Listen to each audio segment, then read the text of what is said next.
अरे ये एक पेन है। एक पेन है। ये पेन किससे बना है? पेन को ओपन करें तो हमें साफ साफ दिखता है एक कैप है और एक बॉडी है। और ध्यान से देखो तो एक निब है, एक निब जिसमें से इंक निकलती है।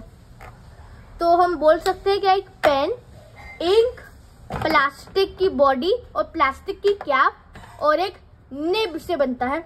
हाँ बिल्कुल, क्यों नहीं बोल सकते हम। तो अब प्लास्टिक किससे बनता है? प्लास्टिक किससे बनता है?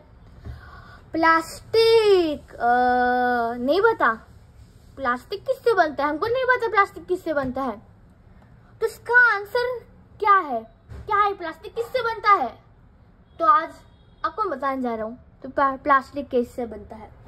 तो पहली बार इरेज कर देते हैं और चालू करते हैं आज का सेशन। तो बेसिकली फर्स्ट कॉन्सेप्ट हम जानने वाले हैं वो है atom.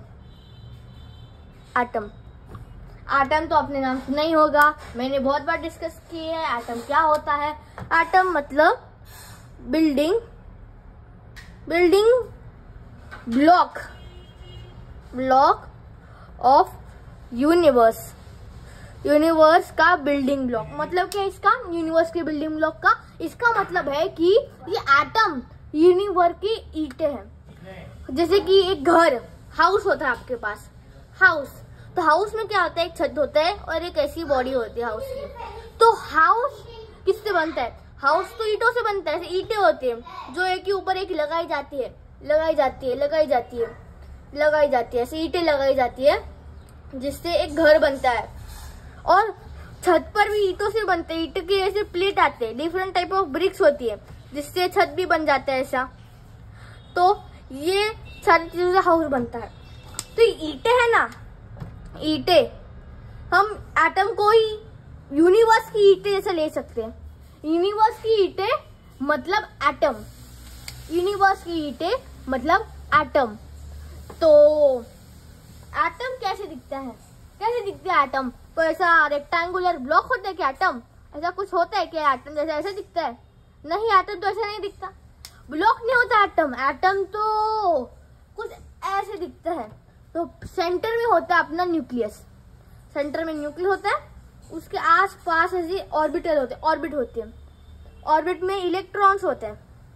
Electrons, electrons, electron, electron, electron, electron, electron, electron, ऐसे इलेक्ट्रॉन्स होते हैं। और ये क्या करते हैं? ऐसे खड़े रहते हैं? नहीं, ये तो मूव करते हैं, चक्कर काटते हैं, कंटिन्यूसली वाइब्रेट करते हैं, जन जन जन जन जन जन। जिससे आपको मक्खी दिखे ना, मक्खी एक जगह पर है तो दूसरी जगह पर जाएगी, बाद में वापस दूसरी जगह पर जाएगी, बाद में दूसरी जगह पर जाएगी, बाद में पहली जगह पर आएगी, बाद में दूसरी जगह पर जाएगी। झन झन झन झन झन झन झटपट झटपट झटपट से मूव करते हैं। वो बहुत फास्ट मूव करते हैं। तो इतना फास्ट मूव करते सारी इलेक्ट्रॉन्स, तो एटम के बाहर क्यों नहीं जाते? एटम के बाहर क्यों नहीं जाते? कोई ग्लू है क्या इनको चिपके हुए? हाँ, ग्लू ही है। उस ग्लू का नाम है, उसका ग्लू का नाम है इलेक्ट्रिक ग्लू। इलेक्ट्रिक ग्लू ऐसे ये क्या है? एक्चुअली इलेक्ट्रिक ग्लू नहीं होता ये। एक्चुअली इलेक्ट्रिक ग्लू नहीं है। होता क्या है? हमारे पास कोई चार्ज हो, चार्ज मतलब क्या? जैसे कि मैग्नेट होता है, नॉर्थ पोल साउथ पोल, वैसे चार्ज होते हैं, पॉजिटिव और नेगेटिव। तो होता क्या इनमें ना? फोर्स होते, फोर्स, अट्रैक्शन का फोर्स, अट्रैक्ट करते हैं एक में को, तो अट्रैक्ट होते हैं। और सेम चार्जेस होते हैं, फॉर एग्जांपल पॉजिटिव और पॉजिटिव ये रिपेल करते हैं। तो सेम रिपेल और डिफरेंट अट्रैक्ट। तो ये बेसिक फॉर्मूला है। सेम रिपेल करते हैं, जैसे कि यहाँ पर देख सकते हैं, वो डिफरेंट अट्रैक्ट करते हैं। तो यहाँ पर आप देख सकते हैं। तो अब ये हमारे एटम में कैसे काम करता है? ये हमारे एटम में कैसे काम करता है? तो देखो, एटम में ना दो चीज होते हैं, हम बोला था न्यूक्लियस और इलेक्ट्रॉन। तो होता क्या है? न्यूक्लियस पॉजिटिव होता है, इलेक्ट्रॉन नेगेटिव होते हैं। न्यूक्लियस पॉजिटिव होता है, न्यूक्लियस पॉजिटिव होता है और इलेक्ट्रॉन नेगेटिव होते हैं, ये ध्यान में रखो। हाँ, पर न्यूक्लियस ऐसा नहीं दिखता, न्यूक्लियस ऐसा दिखता है। तो क्या न्यूक्लियस में एक पार्टिकल नहीं होता, बहुत सारे पार्टिकल होते हैं। तो यहाँ पर ऐसे बहुत सारे पार्टिकल होते हैं, बहुत सारे। तो होता क्या, इनमें से सारे पार्टिकल पॉजिटिव नहीं होते, कुछ पार्टिकल पॉजिटिव होते हैं, और कुछ पार्टिकल न्यूट्रल होते हैं। न्यूट्रल क्या है? न्यूट्रल मतलब जिसमें कोई चार्ज नहीं है, उसे न्यूट्रल बोलते हैं। कोई चार्ज नहीं है, चार्ज क्या, उनका जीरो चार्ज है, उनके पास कोई चार्ज ही नहीं उनके पास।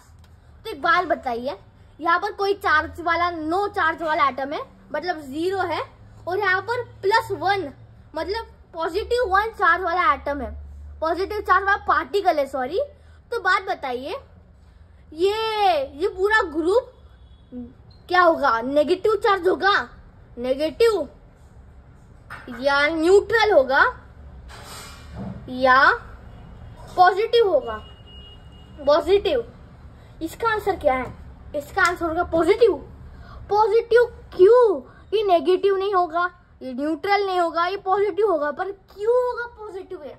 जैसे कि, तो एक बात बताइए, ये जो पार्टिकल्स है, जो न्यूट्रल है, एटम इस न्यूक्लियस के चार्ज को अफेक्ट करते हैं क्या? नहीं करते ना, ये अफेक्ट नहीं करते, मतलब है ऐसे ही है, पड़े हुए मरे गए। मतलब फॉर एग्जांपल एक डेड बॉडी है, वो कुछ कर पाएगी? कुछ नहीं कर पाती। वैसे ही लो, ये डेड बॉडी है, कुछ नहीं करती है।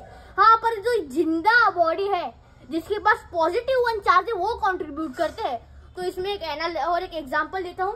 तो फॉर एग्जांपल हमारे पास प्रोटॉन्स है, ब्लैक प्रोटॉन्स में ला रहा हूँ, और हॉलो न्यूट्रॉन्स है। तो ये कितने, काउंट करो प्रोटॉन्स कितने, 1 2 3 प्रोटॉन्स। तो पॉजिटिव 3 चार्ज है, 3 प्रोटॉन्स में पॉजिटिव 3 चार्ज है। न्यूट्रॉन कितने, 1 2 3 4 5 न्यूट्रल है, तो 0 उनका। 5 न्यूट्रल एटम है और 3 पॉजिटिव एटम है। तो बात बताइए, इसका कॉम्बिनेशन कितना होगा? +3 + 0 +3।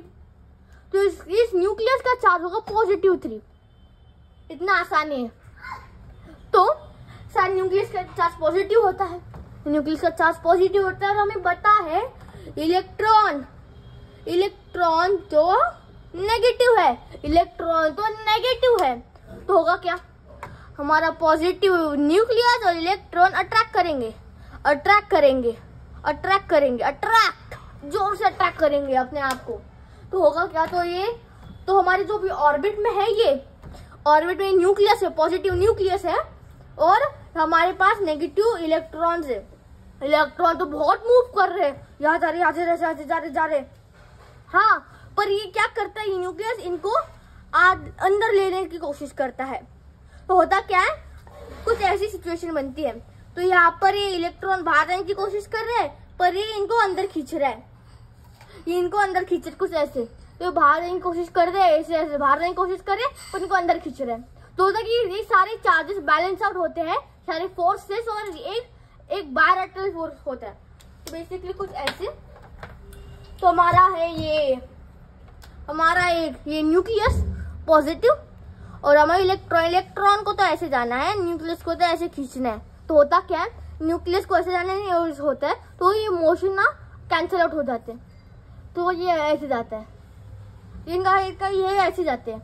इन सब की दोनों फोर्सेस के वजह से, और इसका भी मूवमेंट होता है ना, मूवमेंट इसके एडअप होते हैं, दोनों कैंसिल हो जाते हैं, और ये बचता है। तो इससे और गोल गोल घूमते, जोर से घूमते, जैसे ऑर्बिट में होता है वैसे ही।